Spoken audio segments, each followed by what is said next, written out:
Charlo. He was supposed to. It was supposed to set up to fight Costa Tszyu. Uh, Costa Tszyu over the upcoming days, upcoming weeks. But what's happening is um, we're hearing that Charlo got this WBO mandatory that he was supposed to face after the unification with his undisputed unification with um, um, Castano. So what's happening is it looks like he has a mandatory WBO mandatory he has to face first. It's very interesting. So we'll see what happens. He may have to face that mandatory. Hopefully he can give the mandatory step aside money and they could have the Tszyu fight first. But if not, because Tzew's much more of a name, But if not, give Tszyu more time to train and prepare. And Charlo will probably be going after that WBO mandatory first, probably this year, maybe in a couple months' time, and then he might be facing Costa Tszyu after. So that was just a quick update. You guys probably saw this in the news, but I just wanted to talk about it. I also want to talk about a little bit more Usyk, Alexander Usyk versus Anthony Joshua. That rematch is now scheduled for August the 21st. It's put back again. So hopefully we get that fight throw down. That's a rematch. That I'm curious to see what Joshua's approach to Alexander Usyk is going to be now that Robert Garcia, good tactician, good strategist, is in his corner. So we'll see what happens with that. Also, I was looking at the David Benavidez and his options. He got a lot of options out there. Even though he's not going to get a championship fight anytime soon with Canelo, at least not for the next fight. One of the interesting, intriguing fights would be to see him against Caleb Plant. But Caleb Plant was talking about having a tune-up fight first before he faced Benavidez. But that's a good matchup right there. There are other options in the division, obviously, but David Benavidez, is he's a big, he's a very big 168 pounder, and while he's a very big dude, and a lot of people, you know, have a big deal about it, I would love to see Demetrius Andrade versus him because I think Demetrius Andrade would do a really excellent job versus him. Also, there's another matchup I'm interested in, but I don't know if we'll get to see it. We'll get to see it. One second. We'll get to see it in the future. But the other fight that would intrigue me, if given an opportunity, I don't know if they will have it, is Lionel Thompson. I'd like to see Lionel Thompson versus Demetrius Andrade. Andrade looking for an opponent. Now, I believe, if I'm not mistaken, Johnny Beck is mandatory for Demetrius Andrade's belt at 160. If Demetrius Andrade's still at 160, why would I like to ask Demetrius Andrade? You can't be a champion in two divisions.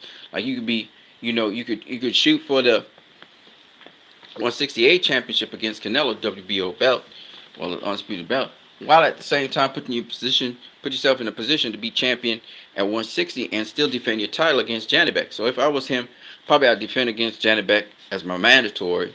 Johnny Beck has a style something like Gennady Golovkin, come from the same place, so that'd be a nice that'd give you an idea of a matchup between him and Golovkin. If Golovkin intends to have another fight after the Canelo fight, and he could look at and Johnny Beck should be on the Johnny Beck's with Top Rank, okay, and ESPN. Well, we'll see how that work out. But the other thing is, a Munguia fight, they on the same network for Demetrius Andrade. But then, if you can't get that, the Benavidez fight, Andrade versus Benavidez. But like I said before, I would love to see Lionel Thompson versus, say, Demetrius Andrade, or, at 168, if Demetrius Andrade thinks of going up to 168. Of course, Lionel Thompson needs to just get another big win. I think 2 big wins. Hopefully he's paying sanction and fees for the WBC or whatever body. I think the best body to get your shot at the title as a mandatory, I think it's the IBF or the WBO. You in one of those two sanctioning bodies, you're gonna get your shot. And I think Lionel Thompson, he should line up with the IBF or the WBO. The WBO, he's definitely not gonna bounce into Demetrius Andrade if he's in the WBO at 168 and Andrade's at 168. They were talking about him lining up to face David Benavidez. That's a good fight too. Um, it's up to him if you want to take on David Benavidez, because nobody really want to take on David Benavidez. So David Benavidez might be happy to have that fight with Lionel Thompson. So, I mean, Benavidez's last fight was against David Lemieux. I mean, which was one world champion, so kind of stepped up. So if Lionel needs to speed it up and say, you know what, fuck this, I'm gonna have to fight with David Benavidez. And this is the thing. This is the thing. Lionel need to fight, another former world champion or somebody of that caliber because, I'll be honest with you, you know, at this point in time in his career, he need to step up to fights. He's talking about Jesse Hart. Jesse Hart never been a world champion. He never done nothing. He's sitting there in top rank. I'm thinking he should try and step up and face David Benavidez. And if he can get, 200,000 or 250,000 or even 300,000 for that fight, he should take it because he don't even have to beat David Benavidez. All he got to do is give him problems, go the distance with David Benavidez. Like, remember, Ronald Gabriel, and I think Lionel Thompson's a better fighter than Ronald Gabriel. I think he got more power, too. Even though Ronald Gabriel's a good fighter. He got the jab. So I would like to see Lionel Thompson versus David Benavidez. He should really take that opportunity because here's the trick about it. David Benavidez is seen as a boogeyman in his division. He's big as fuck, but Lionel Thompson's been fighting them big dudes. He know what it is. Now Benavidez got fast hands. He throw a lot of combinations and shit. But I would love to see that Lionel Thompson, and they want to offer him that fight. I hope the opportunity hasn't passed him by because I'm thinking that's a good fight for him. Lionel Thompson never had it easy, so he know what it is, and that's a fight I think he could win. If just gotta have that jab working. You know.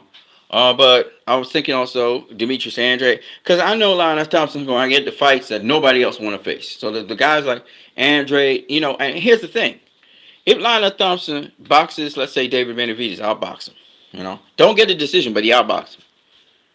His clout gonna go up. You know what I mean? And he was on the verge with Usategi. You know what I mean? Um, but yeah, I would love to see Demetrius Andrade versus Lionel Thompson. I think it's another matchup that is worth the while. Here are the other options at 168 for Lionel Thompson. He talked about Jesse Hart, but it's John Ryder, Danny Jacobs, Canelo Alvarez, Caleb Plant, who he sparred quite a lot. He knows Caleb pretty well. David Benavidez. Anthony Durrell is another veteran. If you can get a fight with Anthony Durrell, that would be a good fight. And the thing about it is, I don't know if Anthony Durrell will go for it, but again, another former world champion. You want to have some former world champions on your resume. You know what I mean? And then you got because it's all about resume. You know what I mean? You got Billy Joe Saunders. I don't know if he would want that. I don't even know if Billy Joe Saunders is gonna come back into boxing the way how he moving. I don't think Billy Joe Saunders will take that fight. You got Edgar Berlando. He's on the come up though, so I don't know. Experience wise, he's still learning the game. David Morrell, he a hot ticket item right now. They never gonna put him near to Lionel to make him look bad. He gonna look bad against Lionel, in so many different ways. So I don't think he would. They would put him in there with him. There's a Zach Parker. He's not well known. I'm sure they can negotiate that. You got Rocky Fielding still in that division. You know what I mean? So get a nice win over any one of those names. I'm gonna tell you why. Rocky Fielding faced Canelo Alvarez. So that's the reason why that fight makes sense. You want to have common opponents with top tier guys. Rocky Fielding was he wasn't really a real champion. He was a paper champion, but he was a champion in a kind of way. You want to face guys that had some sort of accomplishment, reached somewhere in boxing. Now whether they want to face you or not, is another thing. But I'm thinking that's the way to go. You gotta step up your game and plot a pathway through which you had to have a game plan as to where you're going to become world champion. You can't just say you want to be world champion. You can be beating a whole bunch of guys, but you ain't going nowhere. You know what I mean? You're not no upward mobility. So I always say, I talked about a video before about sanctioning bodies. You pick a sanctioning body that as you move up the ranks of that sanctioning body, you're gonna get but Yeah, you gonna get the top names. But he already faced Sergey Kovalev. He got a name on his resume. He need more names on his resume. He need more world champions on his resume. That's what you need. And win, lose, or draw, you want to have a champ on your resume. That's what you want. You want him to, hey, this guy. You want him to come find you. That's how you get your money. So, anyways, I just thought I would include those guys in there. Besides, uh, talking about the topic that I just talked about. I'm gonna catch you guys later. I'm what you need. I'm gonna take a bath. Peace.